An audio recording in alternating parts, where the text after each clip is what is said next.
Tauno on 79-aastane aktiivne pensionär, kellele meeldib aega veeta maal tööd tehes või pereringis.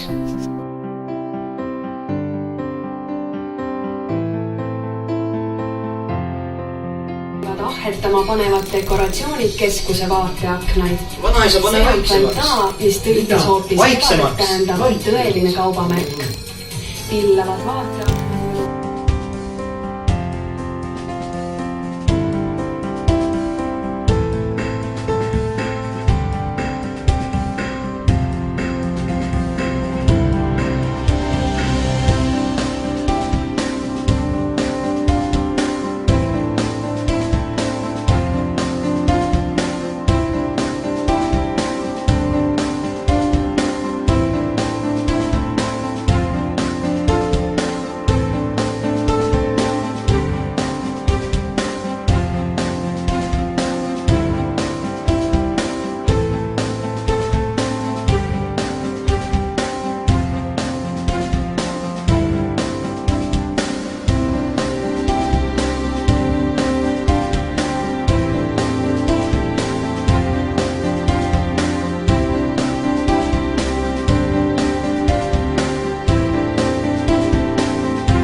Tinnitus oli siiamaani üsna kaua aega vaeslapse osas.